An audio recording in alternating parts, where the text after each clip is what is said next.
Hey everyone, this is John from EastCoastArmory.com, and I'm here today with a project update video for this 1/6 scale, radio-controlled Armortek German King Tiger heavy tank.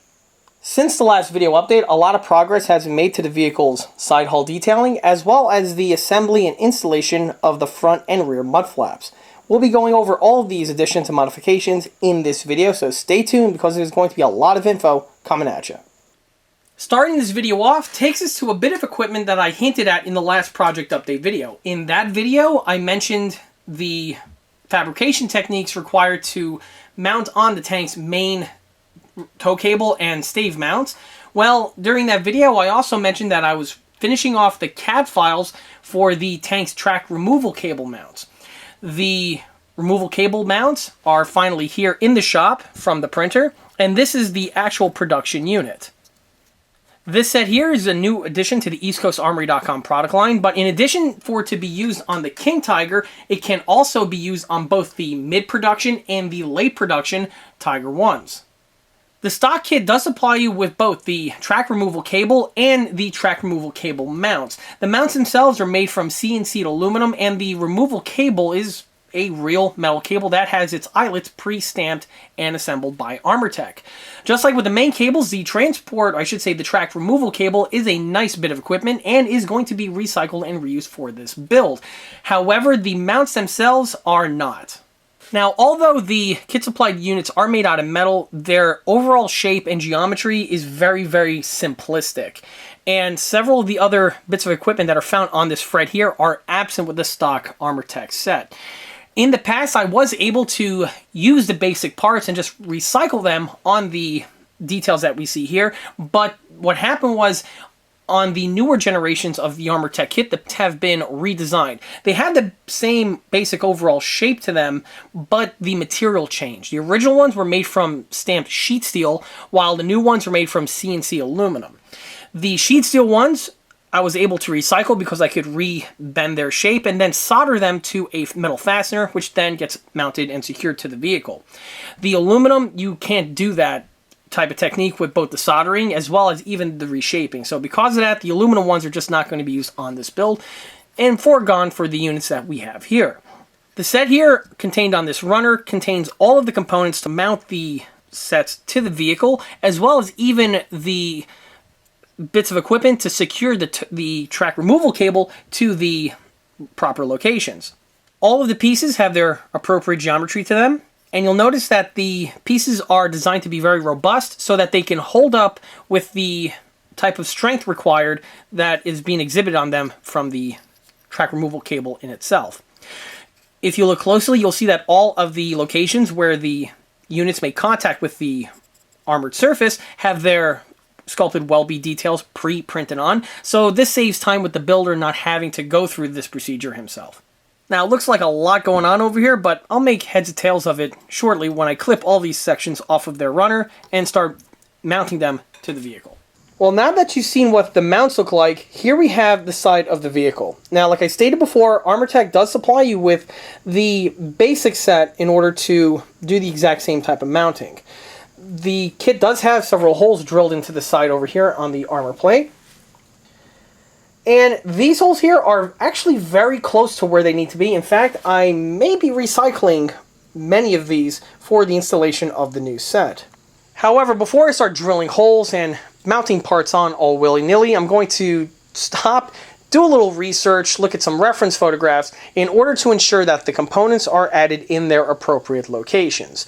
Luckily for King Tiger, this is not very hard to do, as there are a plethora of fantastic references out there floating around the internet. A quick little Google search should yield some pretty good results. There are some great photographs of the vehicle in the Bovington Tank Collection. Of course, you have the one in Samar.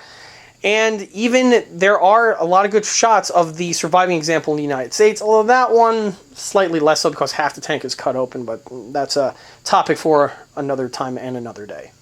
In addition to the real reference photographs, it's really convenient to have directly beside that vehicle there my other Armortek King Tiger where I fabricated the exact same components on. So figure out exactly where the components need to be, for me anyhow, should be fairly straightforward.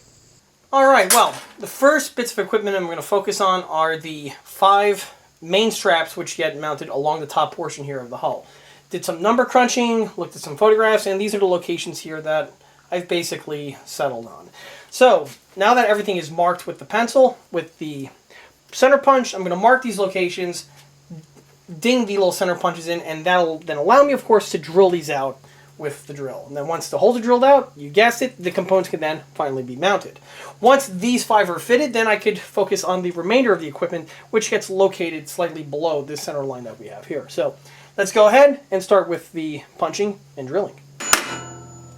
With the armor plate now center punch, I could drill the new holes out in order to mount on these pieces. Now you can see that these stems are nice and thick. This was done to make the part as rugged and as robust as possible. And the pieces, or I should say the stems, are nice and long, which will give you plenty of material in order to punch through the stock metal plates that we have here, and have plenty of room on the inside for the securement of the retention ring, which will be shown once these pieces are mounted. In order to drill them out, of course, I'm going to use a standard drill, and the bit I have here is a 5/32 drill bit, which is a easy to find drill bit. Nothing that's unique or exotic in any way. These bits are found just about anywhere. So with this in hand, I could drill these sections out and commence with the securing.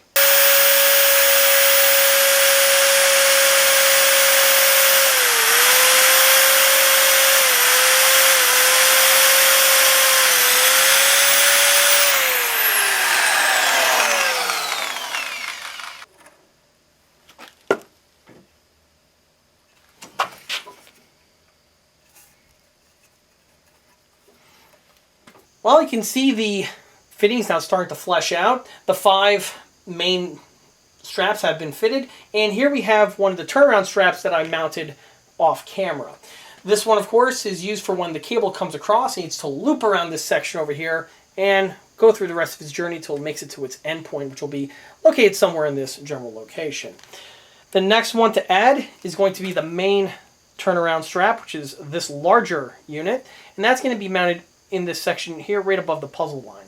Now, unlike the other straps which mount directly to the side hull, this one here needs to penetrate the side hull and then needs to go further into the main front glacis plate because of the way the hull sections, of course, are fitted. So with the same drill bit, I'm just going to go into this section here, but I'm going to go a little bit further compared to what was necessary here on the side plate. So it's already been center punched. Let's go ahead and get this one drilled out.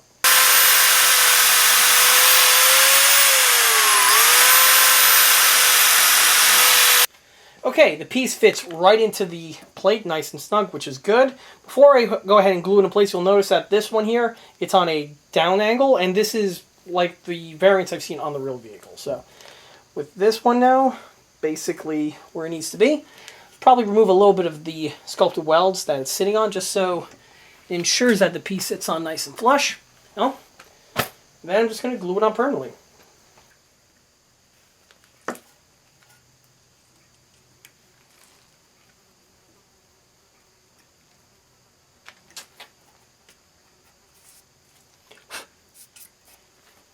Well, with that other little support clip and the adjustable end mount now fitted to the side of the hull, the track removal cable mounts are completely finished.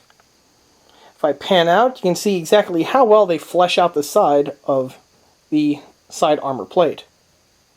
Now, when it comes to the end mounts, of course, there's 2 of them, one on each side. This one here is just a static mount, and if you notice, it's mounted in this canted manner that we have here. This, of course, is lifted directly off of the real vehicle.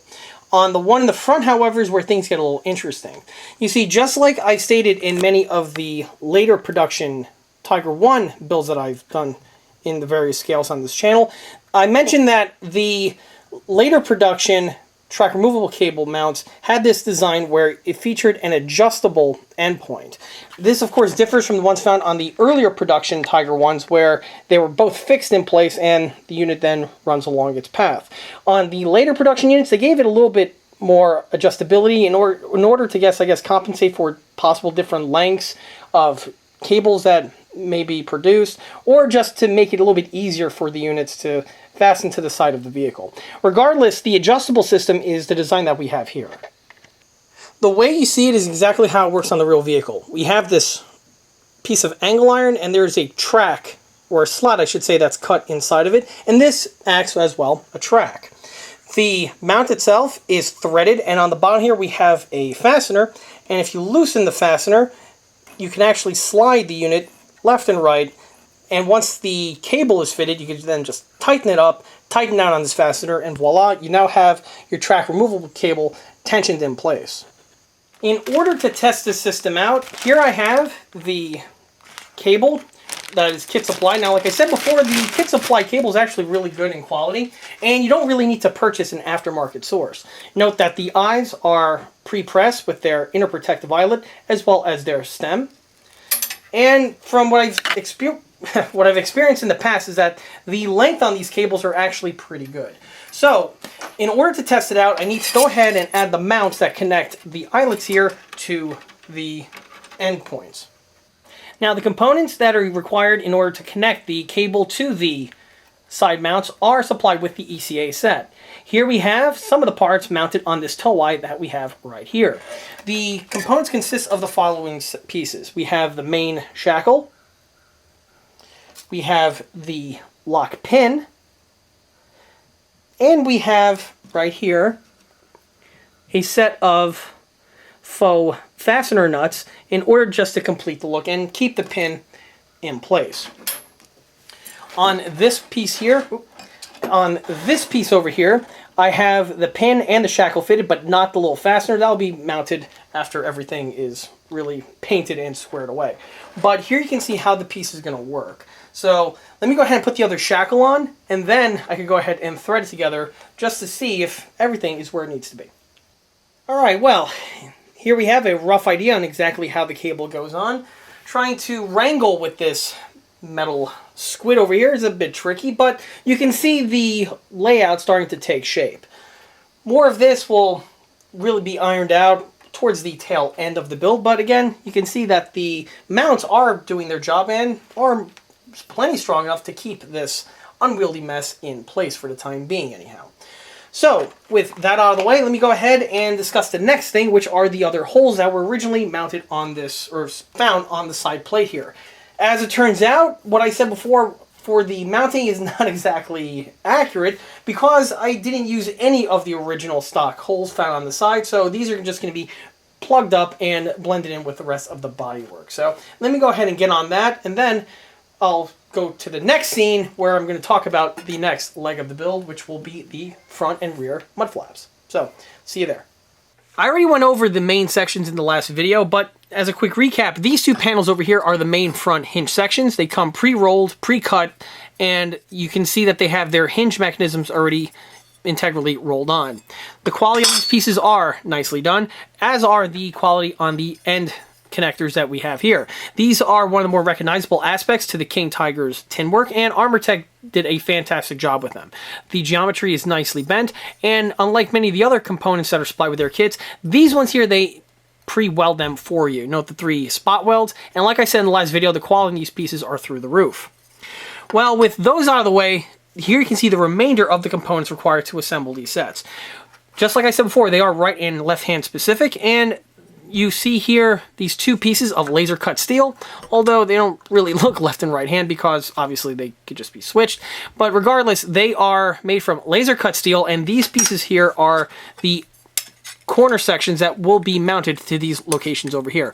Unlike the end connectors where they pre-welded these, on these ones here you're going to be on your own with the assembly, which is something that I've seen on most of the Armortek tanks, and I'll touch upon this and show exactly how I affix these components together in a moment. Moving from the side sections takes us to the hinge work. The hinges on the kit are just like they are in the real vehicle, where there are 3 separate hinges that are affixed to the front armor plate. On the real vehicle, these would be welded, but on the model here, they are done with Armortek's usual fabrication technique, which is CNC'd aluminum bits that are held in place via a single countersunk fastener. On the front armor plate, the holes are integrally drilled into the front armor plate and are pre-tapped, so all you gotta do is just thread the units in place and you'll be good to go. These units do a really good job in keeping the tin work where it needs to be. These components here will be utilized on this build, but of course I will be going over a little bit of the bodywork aspect of them when that time arrives. Basically, I'm just going to plug up the fastener section over here with a little bit of putty, and then sculpt the weld beads just to complete the look. Here we have 2 pre-cut steel rods. Of course, these are going to use to hinge everything together. Nothing really much to go over there. And then finally, we have the last 2 bits of photo etch that are supplied with this kit. Like I stated in the last video, this vehicle here does supply you with a set of photo etch in order to achieve those press lines that are found on the King Tiger's tin work. Now, in the last video, I discussed how these photo etch sections affix to the side skirt panels, and I even show how I bend the units and solder them in place, ensuring for a nice strong bond. For these units here, I'm going to be utilizing the exact same technique for the same reasons that I mentioned in the last video. From the front mud flaps, now it brings us to the rear mud flaps. And here you can see all the components that our kit supplied. I already mentioned these 2 sections in the last video. Basically, they are the main mud flap section. Just like with the front ones, they are all bent to their appropriate shape, and their hinge mechanism is integrally rolled on. Just like on the Tiger 1, the King Tiger does have that little hinge section that's found on the corner over here, just to make clearance for when the thinner transport tracks are fitted to the vehicle. You don't want to have this unit sticking out too much, so they have this little hinged feature that are found on the vehicles. That now takes to the hinge work themselves. Now the hinge, unlike the ones in the front which utilize the 3 separate hinges, on the rear they utilize this bracket that contains all 3 segments. On the real King Tiger, however, it's more like the one in the front. So this unit here is going to be modified from this stock version in order to bring up the model's accuracy. From here we have the brass hinges. These, of course, will be mounted to these sections here and will actually achieve the unit's functionality. And here we have these triangular rib section. These are the rigidity ribs, which, just like on the King Tiger, are found in these locations, and it gives the fender here a little bit more support. I'll be touching upon these components in a moment or two, but so from here, let's go ahead. Now you know that what the kit gives you. Let's see how I go ahead and take it from here. Bouncing back to the front tin work, the first thing I'm going to mount and secure on is the wall that we have right here, and it's the same piece that I showed in an earlier scene. These will be recycled and used on this vehicle. And at this point here, I want to touch upon a frequently asked question that I get from my viewers who send me emails and write in the comment sections below many of my Armortek build videos. And they ask me, they say, John, you've done a lot of these Armortek builds. What's your opinion on welding? You know, can you weld them together? Is it possible? Have you ever done that before? And the answer is quite simple. You do not have to weld these vehicles together. In fact, of all the Armortek builds I've ever done, the only time I actually needed to have something welded was on my M4A3 Sherman. And if I was to do it again, I probably would either do it the same way or I would just find a way to fasten everything together. But that's really something left aside for another video. As for welding components together, I never utilize that technique on any of my builds for 2 reasons. One, you don't necessarily have to do that route. These tanks assemble together with the fastener method pretty well. And the second reason why you don't see me welding them is, honestly, I don't have that capability or that experience in that type of a medium. If you are the type of person who's a professional welder and you have experience with TIG and MIG and you know how to weld together sections of aluminum plate, then, you know, possibly it might be something for you to do. A few people have done it, and the results were actually pretty good. For this piece here being steel, can you weld this together? Yes, you can, but again, just like with the aluminum welding, I don't have the experience or even the machinery to do that type of a procedure. So for my metal to metal adherence like this, I'm going to utilize my standard method, which is the use of soldering. Soldering is the next best thing to welding on these models. It basically does the exact same thing. You're bonding the 2 pieces together, only granted with soldering you're using a third type of metal to do it as opposed to fusion, but it still works plenty well, and it's far better than the other solution, which is to use quote-unquote adhesives or epoxies to secure two of these pieces together. And that's something that I think is not a good way to assemble one of these models. Keep in mind, this is the front mud flap, and this is going to be subject to a lot of dirt and debris and particulate that's going to be drug up by those sprockets. And they are under some regular abuse. So, you know, if you have these pieces just held on with epoxies, they're going to pop off fairly quickly. So, From here, I'm going to go ahead and prep the plate and this plate over here for the use of this soldering method.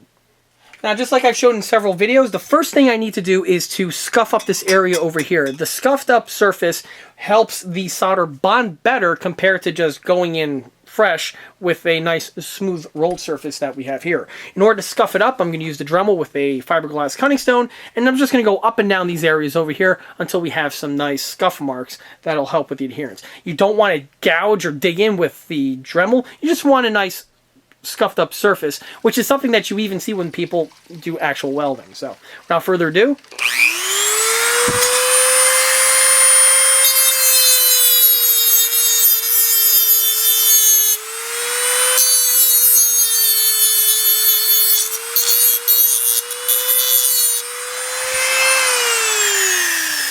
and that's really all there is to it. For this plate here, I'm going to do the same thing, but I'm going to do it on both of the edges for the same reason.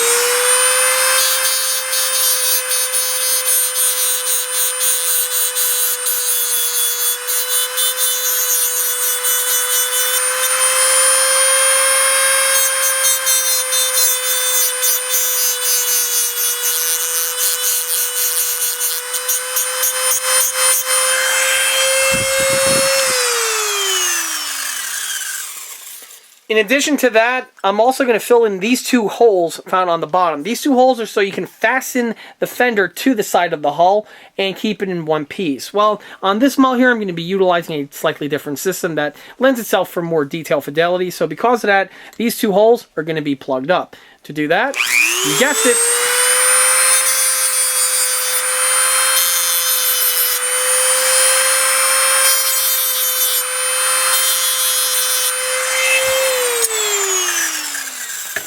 Alright, with that out of the way, let me unplug the Dremel and get my soldering iron ready. In order to do the procedure, I'm going to utilize the exact same techniques and tools that I used in the last video, which would include my soldering iron, my spool here of thin electrical solder, and in this ghetto looking like tub, my soldering flux.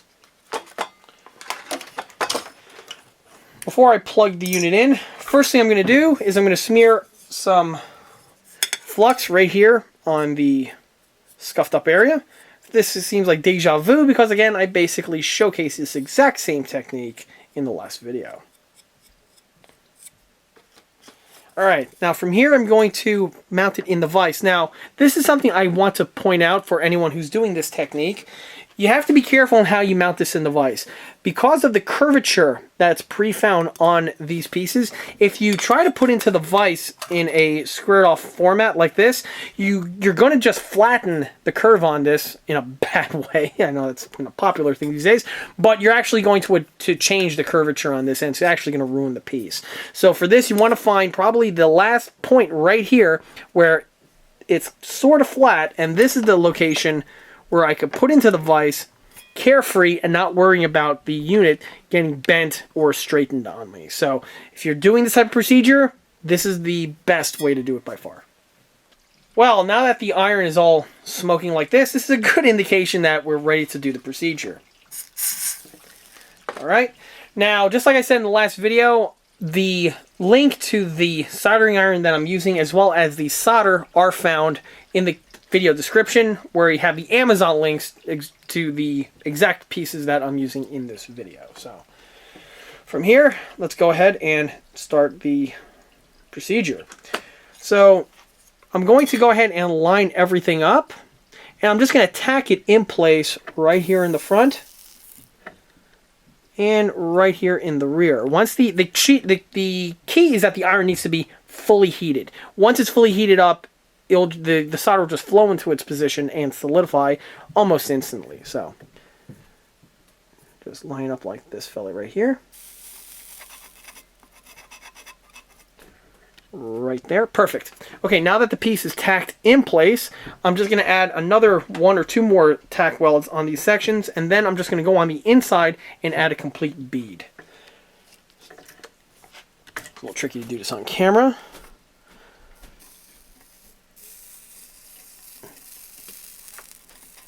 Just like that. Alright, perfect. side in a place where it doesn't catch fire. Alright, there you can see the piece is in place. Now I'm just going to go and do a more thorough bead right here on the inside. You got to be careful with this so you don't accidentally overheat the item and then the plate just falls off on you. So you have to pay attention to what's going on.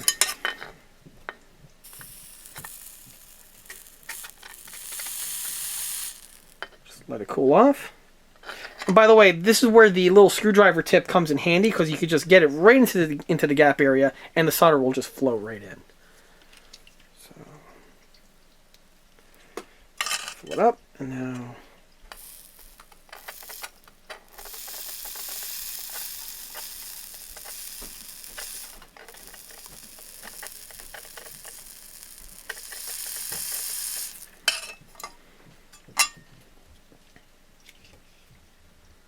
if the piece was flatter, I could have just done this by holding the spool and just kept on going, but because of the curvature, I have to do it this way. Either way, it'll still work fine, but this way, you just have to do a few more runs with it, I should say. You're basically just using the solder that's built up here on the head. So once that runs out, you just go ahead and top it off. But there you go. You can see the weld bead, or I should say the solder bead, now in place. And it is absolutely smooth, so that's perfect. Good measure, I'm going to go ahead and just run a quick seam right here along the sidewall, just to give just a little bit more strength.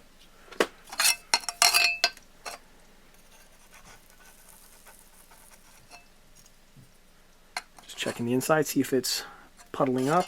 You have to be careful if you're doing both sides, because the heat will go right through to the other side and then the solder will melt, and then you get some drips that can possibly form. So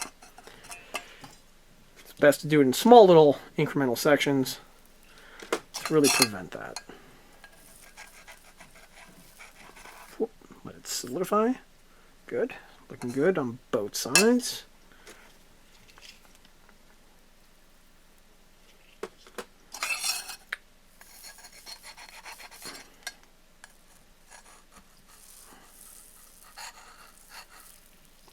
And we are done. Okay. There's a little bit extra. Let me shake the slag off. Yeah, there's a little bit extra here in this spot. Just smooth it off with the iron.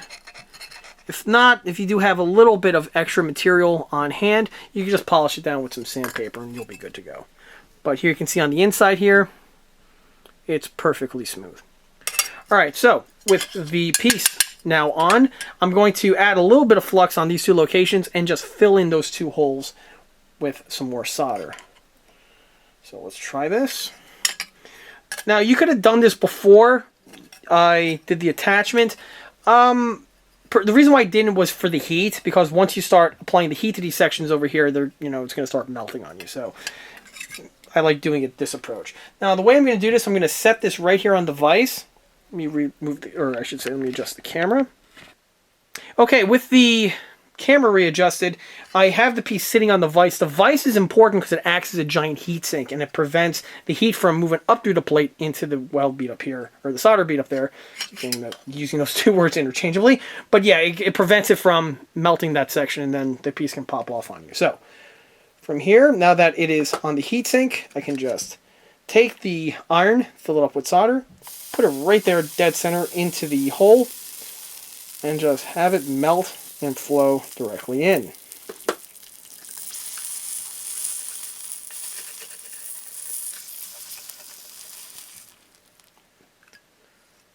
Just a little bit more.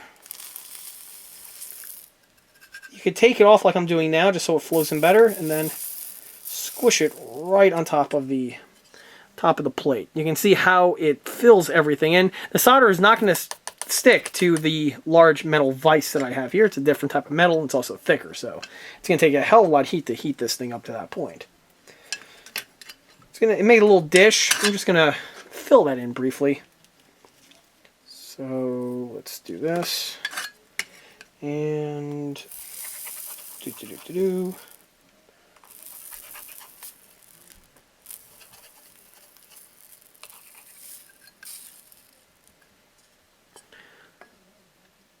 Alright, well there it is on the inside and the out. This will just be polished away with some sandpaper and the piece will look completely flush.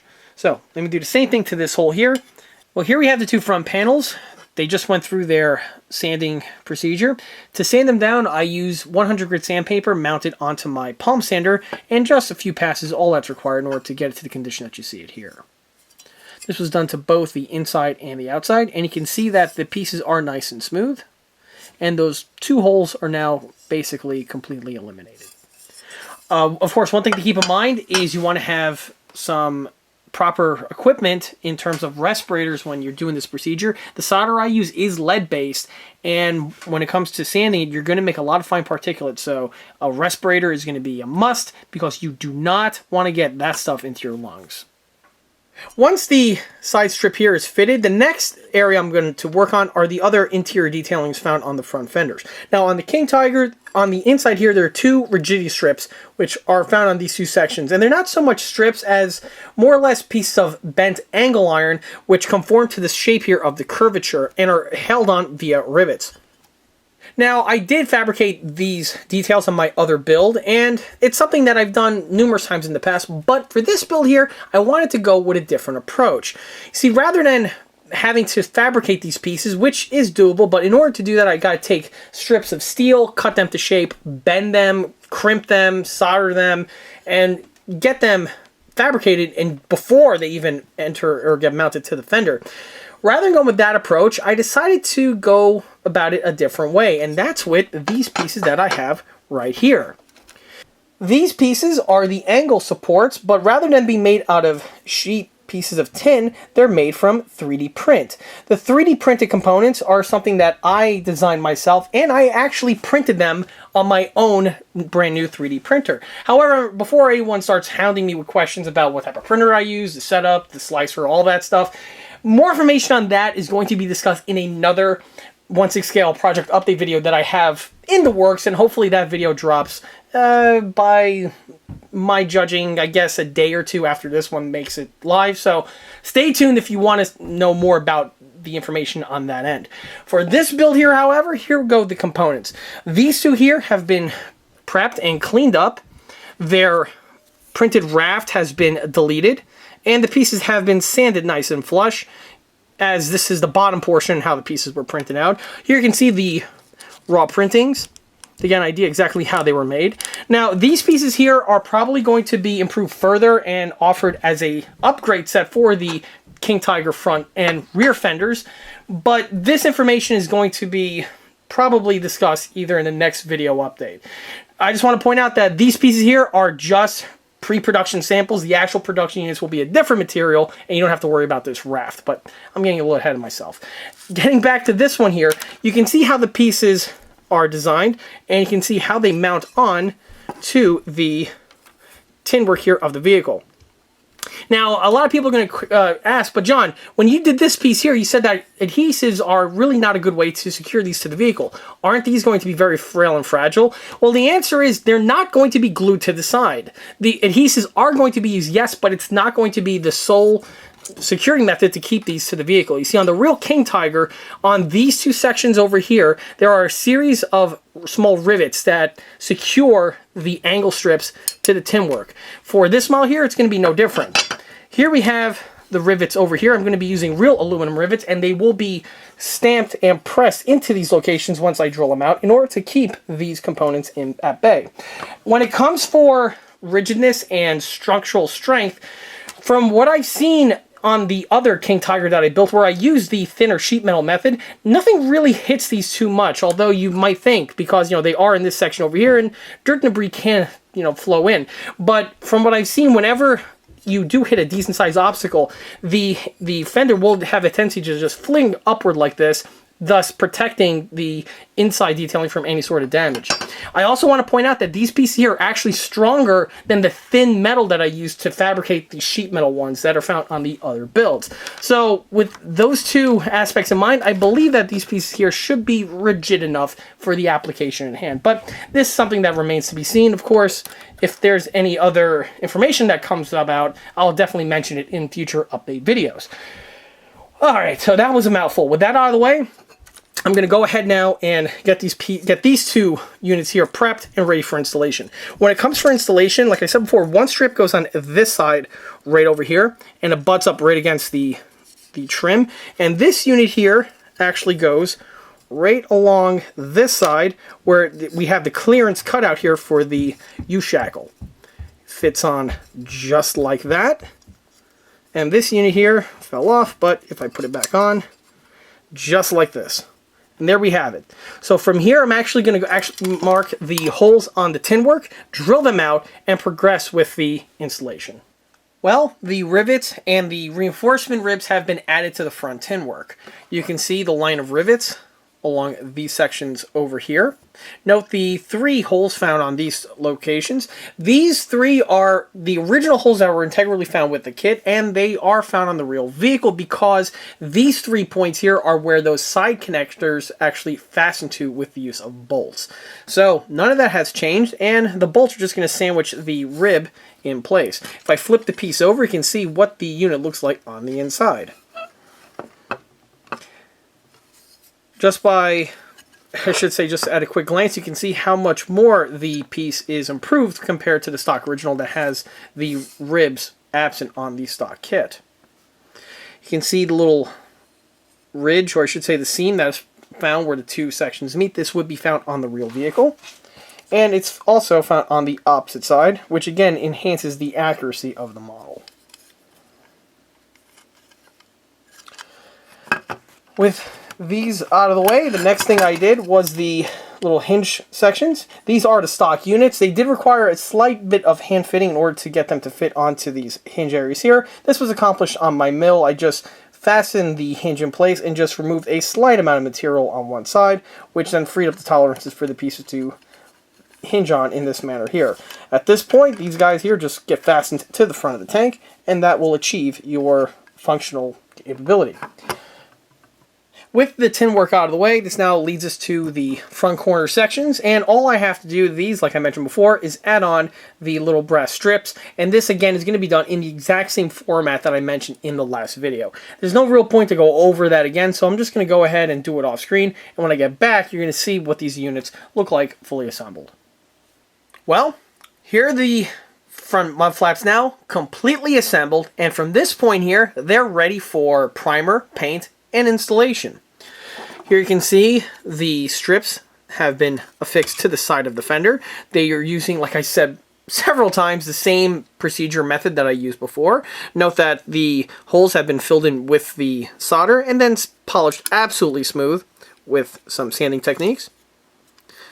The pieces are held on with 3 fasteners. Like I also mentioned before, I used M3 by 12 millimeter fasteners for these, and if you're using M3 by 12, you're going to need to shorten them slightly because more of that threaded portion descends downward from the bottom portion of the mud flap. Now, why this is important to point out is obviously with the location that these are going to be in, you are going to have some dirt and debris, like I mentioned a few other times again, rolling in this location here, and if you have these 3 pieces hanging down, there could be some snag points. So by amputating them with the Dremel, makes for a nicer, lower profile, snag-free type profile. Now, a few people are probably wondering, well, John, why didn't you just use shorter fasteners like M3 by 6, for instance? And the problem is, with the extra bit of detailing that I installed here, the standoff makes it so that the M3 by 6 is slightly too short in order to grab onto the nut. So that's why I had to opt for the M3 by 12. And with the way these fasteners come, the sizes, the standardized sizes, I should say, are 6 millimeter, 12 millimeter, and then 16, and then it goes up to 20 and onward from there. So because of that, the 12 was the only other one that would have fit this application. Now for the application, or I should say the installation, of course these are done with fasteners, but the fasteners were modified slightly. Because of the side panel that we have here, a standard hex nut may or may not be able to fit in this location. Depends on how the piece got installed. On most of these fasteners, I actually had to modify them by grinding off a portion of the side portion of the nut, and with that amount of material removed, this allowed the nut to secure onto the bolt with its threads left completely intact, but it's at a much lower profile where it could hug right up against this angle strip here without it causing any other problems. With the piece installed, these components here are not going to go anywhere, and like I said before, they are now totally completed. The only other thing I want to mention is that on the side portion here, there is going to be a small hole drilled into the side, and on the real mud flap, this small little hole is actually for a locking bolt, which would go into this location here and keep the mud flap secured in its location. But more information about that is to come, probably, if not in this video, definitely in the next video update. But like I said before, these fellas here are going to be heading off into primer, paint, installation. So with the front ones out of the way, this now takes us to the rear mud flaps and the modifications that are going to go on that. Let's cut across to those modifications right now. Now shifting our attention to the rear mud flaps, the first thing I'm going to address are the rigidity strips. Now, just like we've seen on several other Armortek kits, namely the Tiger 1, here's the part over here, they supply you with these stamped sheet metal bits that get fastened in place with the use of bolts. And the pieces do a pretty good job with holding them together. However, one side effect that this method has is that you do have this bent strip here, and it is noticeable on the outside. On the real vehicle, that wasn't the case. It was literally just a triangular piece of steel that was welded in its location for a nice seamless look. So because of that, I'm not going to utilize the stock components. Instead, I'm going to replace them like I usually do on these builds with ones that are scratch built. Now, I use sheet metal for this, and the parts are going to be trimmed and soldered onto the mud flap over here, much in the same way that you've seen on several other of my videos, and even in this video here like I did with the front mud flap. And here we're at the ground floor on that procedure. First thing that I did was I took the metal unit. Now the metal unit is roughly the correct shape and size of the real strip found on the King Tiger. So I took this and I transferred it onto paper. I basically laid it on a piece of paper, traced it with a pencil, voila, giving me my paper template. Once I had the template and I checked it on the metal one just to make sure it lines up where it needs to be, like so. It was then time to transfer this to metal. So here I have my sheet metal right here on the table, and you'll notice that I went ahead and Sharpie traced it 4 times because obviously 4 units are going to be used. From here, I'm just going to cut them off of this section here with my tin snips, and from there we could proceed with the remainder of the procedure. So let's go ahead and get these trimmed off. Alright, so the tin snips remove all the major portions of the metal away. So we have a basic outline now of the shape. Now it's not quite there yet. The edges are semi-straight, but a little rough due to the cutting process. And if anyone's ever cut anything with tin snips, you'll know that it leaves a little slight, really small serrated edge. And that's something that I want to just polish away and sand away smooth. Also, you'll see that the pieces may be slightly larger than they need to be. This is just a trait when you're cutting some of these pieces. That tends to be the case. So from here, I'm actually going to go ahead and take each one of these pieces on the bench grinder, refining the shapes even further, getting them where they really need to be prior to installation. So let's move the camera to the bench grinder and go with the grinding.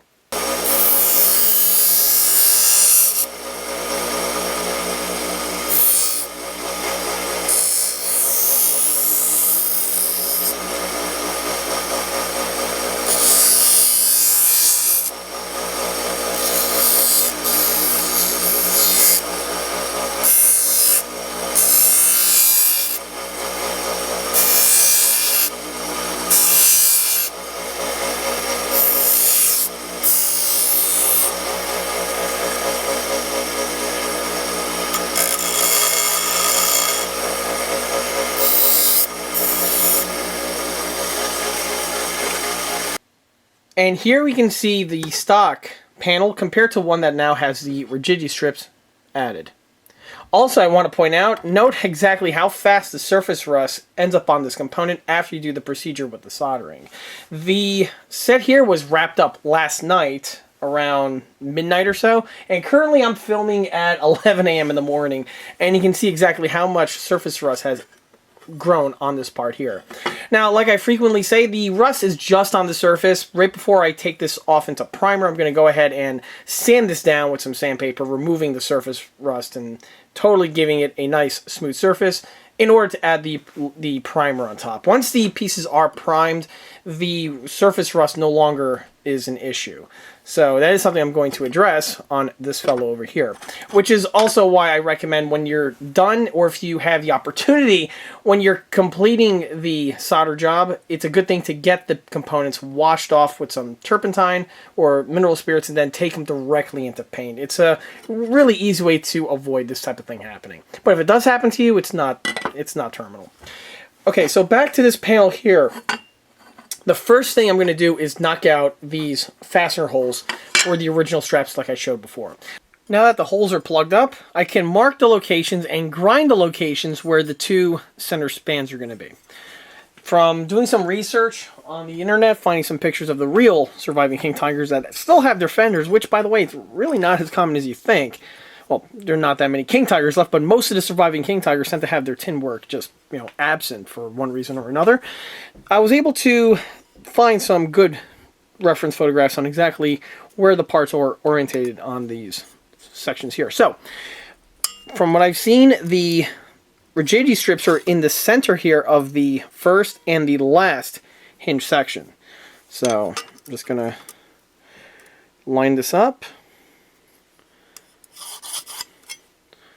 Put my line across. Same thing with this fellow here.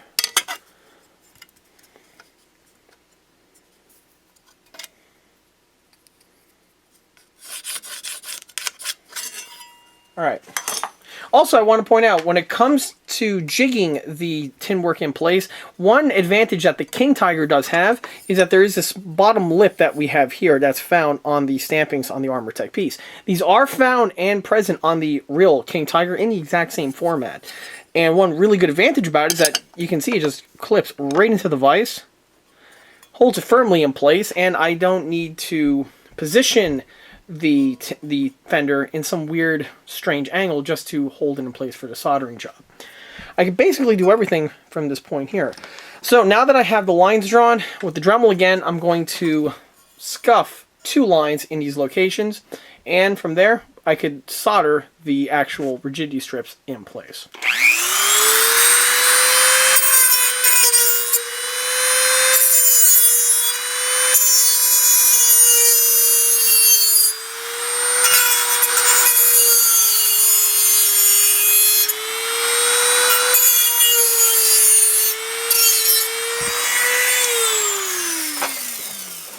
You don't have to be super straight with the grind, because once the solder flows in, it'll just fill in all of this. So it's really more or less just a visual cue more than anything else.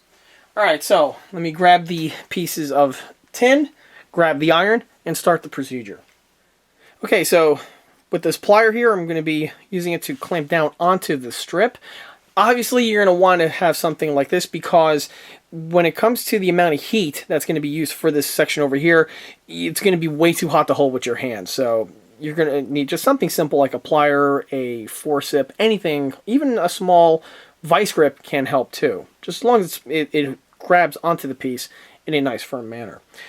The flux now is applied to the piece, as well as I'm going to be applying it to the strip itself, like so. Doesn't have to be perfect, just in the general location where the solder is going to flow to. Alright, now this is probably going to be a little tricky to get on camera because of where the camera is located on the tripod, and with the working space I have here, it's going to be a little interesting. So hopefully I can make this work. Anyway, so I got the iron. Let me plug it into my other extension cord. Alright. Yeah, it's nice and straight. Okay, from here, I'm just going to go and complete the weld.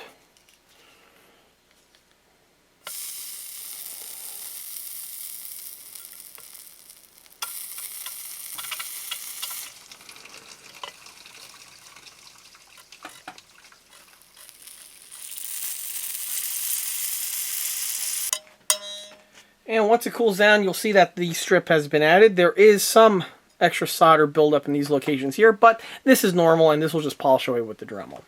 So let me go ahead and repeat the exact same procedure with the one on the opposite side.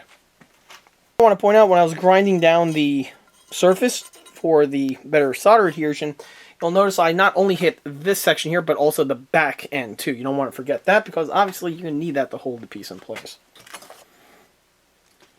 Alright, so now that those are on, I'm going to unplug the iron for a little bit and refine these two solder joints just to clean them up a bit and give them a little bit more refinement. For the task at hand, I'm going to be utilizing the high-speed removal bit found here on the Dremel. You can possibly also use the reinforced cutting stone for the same task, but for these type of tight-in areas, the drum gives you a little bit more of an advantage, I find. Okay, so now I'm going to put on my respirator because I don't want lead fragments into my lungs. It's not really a good thing to have. And from there, I'll go ahead and do the procedure. With the two main strips out of the way, the next thing I'm going to work on is the little securing latch, which is found in this section over here. On the real King Tiger, remember, we have that little flap that's found on the extension, just like on the Tiger 1, and just like on the Tiger 1, there's a little locking mechanism that keeps it in place. Although, unlike the Tiger 1, it's a totally different design. The King Tiger's design is much more streamlined and simplified compared to that weird bracketed wing nut design that's found on the Tiger 1 family.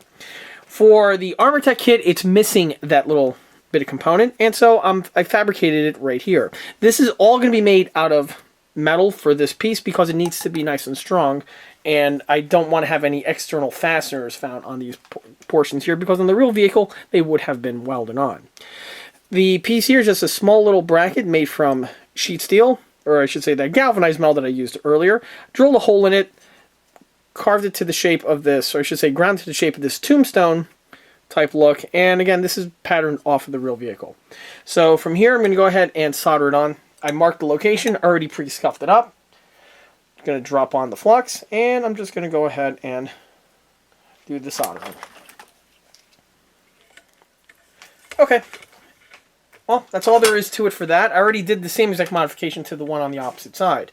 From here, there's only one more thing to solder on. That's going to be the small little tube that's found in this portion over here, because on the real vehicle, there would be a locking mechanism which would secure this to the rear hull and prevent it from flopping around. Okay, now for that little tube, I have this little brass tube right here. The brass tube is just going to be soldered directly butt up against the one support strut. It's a very simplistic system, which is rather an un-German way to think about things, but that's just how they were on these King Tigers. So, from here I'm just going to put a nice little blob of flux. Oop, it's kind of tricky to do it without my finger. Alright, right there. Now that the piece is just dropped in place with the iron, I'm just going to melt a bunch of solder into that location there. Once it solidifies, on the drill press, I'm going to take a 1/16 of an inch drill bit and drill directly through the strut into the tube, which would be there on the real vehicles.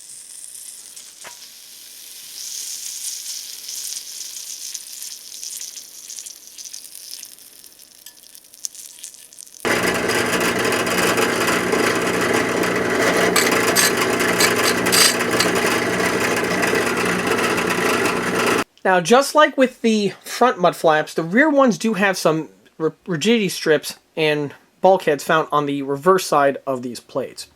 And just like with the front ones, they are absent on the stock kit. And just like with the front ones, I'm going to be replacing them in a similar format.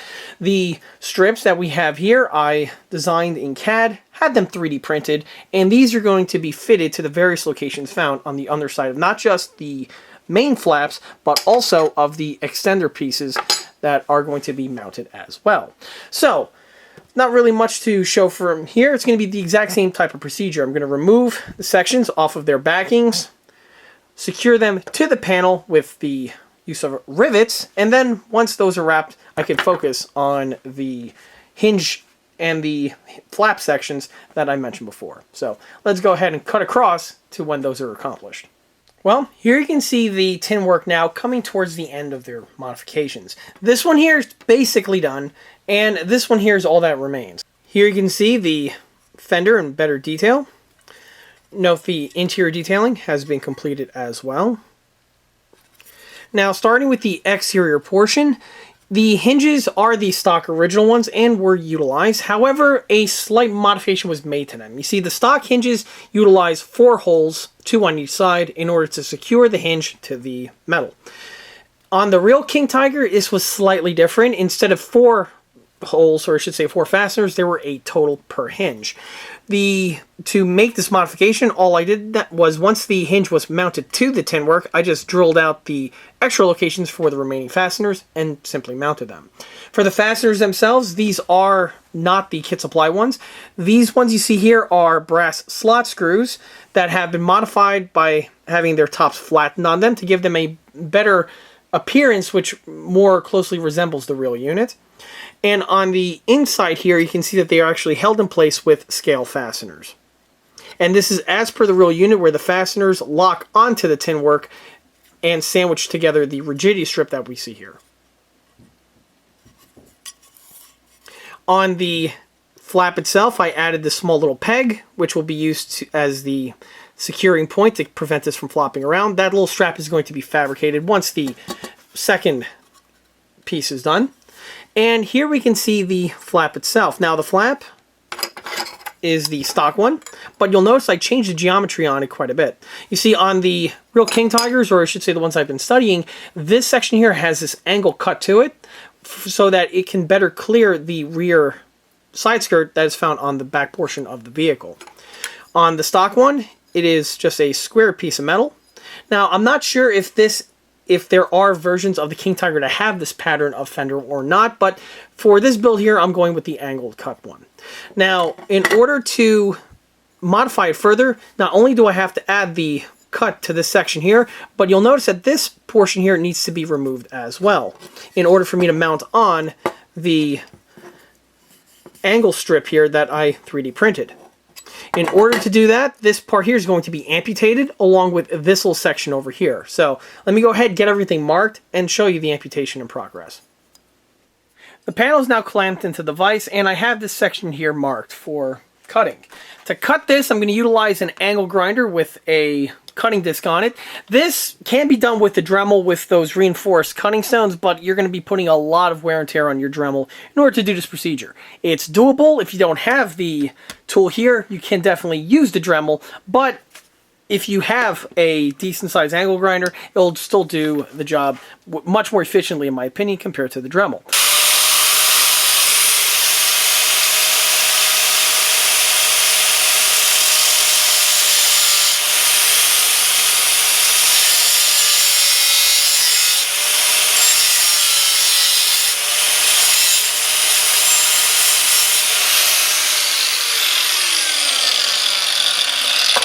With that section now removed, I'm going to take care of this bent portion here. The one in the back is perfectly fine, and you don't want to touch that. It's just the one here on the side that I'm going to remove.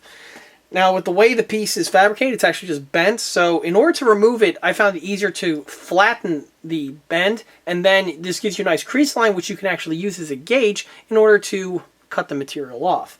So this is where a good vise comes in handy. I'm using my vintage Wilton vise over here for the job.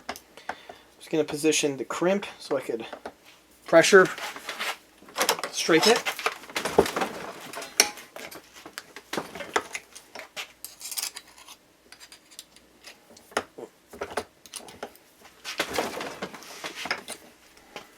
Just like so. Alright, let me grab the hammer. And I'm just going to flatten a little bit further.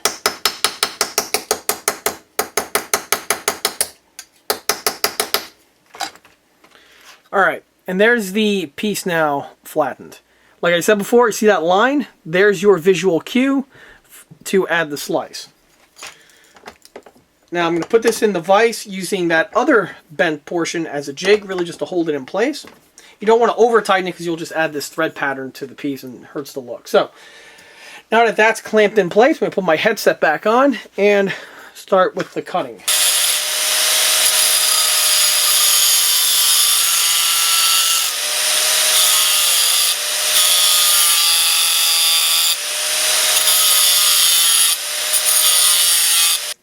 And there's the piece now cut. Unfortunately, during the cutting, I was blinded for a quick second with the way the sparks were shooting out, and I grazed this little section over here, the metal. Not a problem, I'll just polish that off with some bodywork, and then the piece will basically be ready to go.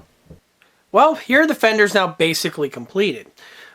This one here is ready to go into paint, and this one here just needs one last modification, and that is with the top portion of the hinge. Like I stated earlier during the unboxing portion, the hinge found on these Armortek King Tigers is with this design that we have here, where it's one single CNC turning that has the cutouts for the opposite hinge found on the sheet metal. It's a nice simple design. However, on the real vehicle, the hinge was 3 separate sections as opposed to one integral piece that we have here. In order to bump up the accuracy, I'm going to go ahead and mimic the one on the real vehicle by segmenting these 2 sections out. It's a very simple procedure and one that goes by fairly quickly and gives you some pretty good results. In order to modify it, you are going to have to make some slight tweaks. Namely, you are going to have to, of course, remove these 2 sections over here, and you're going to need a 3rd fastener location for the center hinge for reasons that should be all that obvious. Here we can see what it looks like once the piece is fully completed. And it just goes on in a nice, simple way. Outside of the hinge work, you can see the straps now that they've been fabricated. This one here is the closest, so it's the easiest to get on camera. I went ahead and fabricated this section here out of this strip of sheet metal. You can see how it pivots out of the way and allows the piece to function. Then, once it's done, this could go and lock into the section here, and you'll see how much of an adequate job it does at keeping the piece where it needs to be. Now, I have seen another pattern for the locking system, which mimics more of the Tiger 1 type that I mentioned earlier, where there's a wing nut and a sliding bracket. But for this one here, we're going to stick with this type of pattern. So, without further ado, let's go ahead and make the modification to this hinge, just to show exactly how simple it is to do this procedure. So the first mod we're going to make is to the center hole. Like I said before, we need to first add it. The fastener is going to be an M3 countersunk bolt, and because of that, I'm going to not only need to drill the center span, but I'm going to have to add the countersinks to all 3 of these holes. This is deviating slightly from the kit, where they want you to use a standard cap screw for the assembly, which on the real vehicle, as we know, these pieces are fastenerless because they are welded to the vehicle. The portions that are going to be sunk in, that are going to hold the fasteners, these are going to be plugged up with the bodywork once the tin work are fastened to the rear plate of the vehicle. So first thing we're going to do is just with a 1/8 of an inch drill bit, drill a hole dead center of this hinge over here. Before I cut it, I like to do the drilling because it just simplifies the procedure all that much more. So,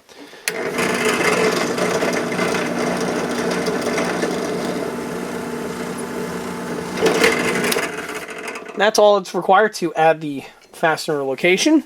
Now I'm going to change bit to one that's much larger in size, and we have here 1/4 of an inch. This is going to be the size to allow the countersink to sink in below the surface.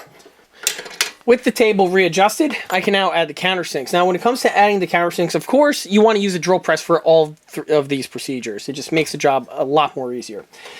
The other thing I want to point out is when you're adding countersinks, just get rid of that.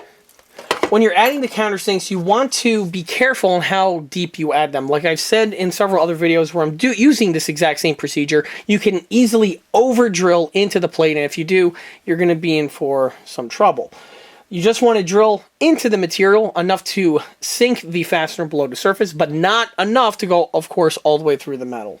If you're doing this and you don't have the muscle memory or the skill to just do it freehand, I recommend setting the heights on the drill press itself, which will then give you a sure way to know when to stop with the actual drilling. Since I've done this several times, I should be able to just do this freehand without any problem. So hopefully this doesn't come out to bite me. So here we go.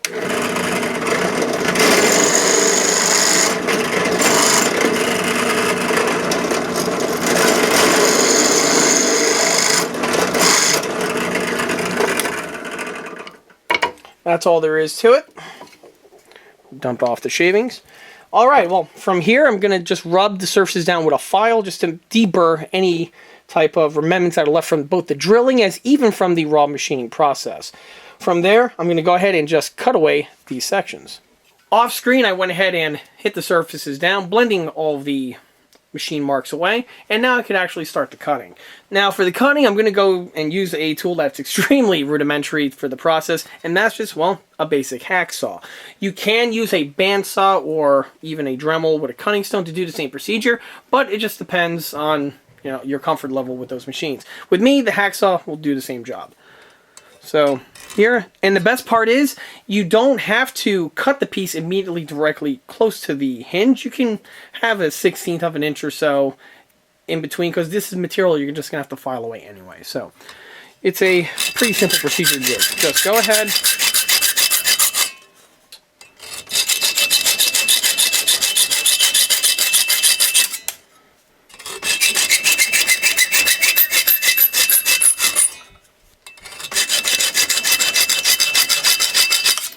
With the segments all removed, I can now go ahead and remove the extra bit of material. Now for this, you could use a mill, a belt sander.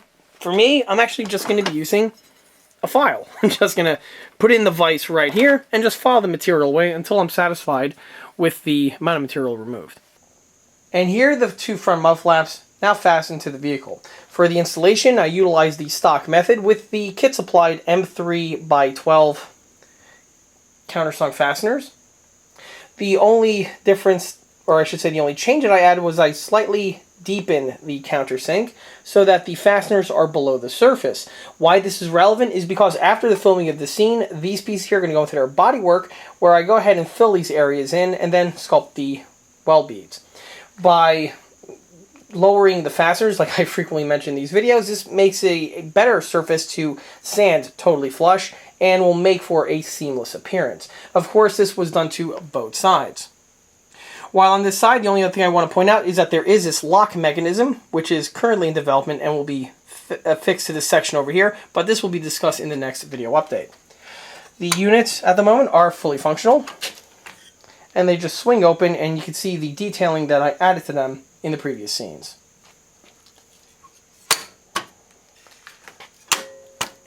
And the rear mud flaps have been mounted as well. You can see that now that they are primed, we have all of the rivet and fastener detailing popping through. Now for the installation on these, the technique was slightly changed from the kit original. The kit wants you to use two M4 fasteners that have external caps that are exposed, and those secure the hinge to the vehicle. It is a very strong securement method, but in order to improve the accuracy a little bit, I went ahead and revised it. Instead of the M4, I went with an M3 countersunk. In order to do that, the hinge section here was drilled to have its countersunk present, so that the fastener, like the ones on the front, lie below the surface. Now, of course, because of the modification made to the center hinge, you do have to drill into the armor plate because this hole is absent on the original kit. This is obviously very easy to do once you have the main two pre-installed. And you can see how well the piece actually functions. In addition to drilling the hole on the inside, you'll notice that I went ahead and secured everything on with the use of washers. Now, the washers are going to be important specifically for the two on the ends because of the way the holes are present on the hull. Because of the M4 holes, they are larger compared to the M3, and if you try to install it without the nut on it, the nut is going to have trouble grasping onto any material on the plate due to the larger hole. The washer does a great job with eating up this extra material, and it gives a nice base for the fastener to clamp onto the rear armored plate. The one in the center wasn't necessarily needed as much as the one on the two, but it just bugged me if I didn't do it to the third one as well. From here, I can now focus on completing the remainder of the tank's side and upper hull detailing, but that information will be best left for the next video update. And with that, that wraps up this project update video for this 1/6 scale Armortek radio-controlled German King Tiger heavy tank. If you like this video, be sure to subscribe to this channel, where it's a great way to keep up to date on new posted content, being 1/6 scale project update videos like this fellow over here, or the other smaller scale model showcase videos that frequently get posted to this channel.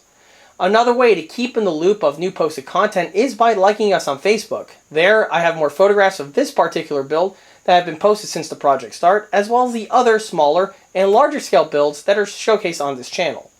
Furthermore, don't forget to swing by eastcoastarmory.com for more 1/6 and 1/16 builds and detailed components. Till next time.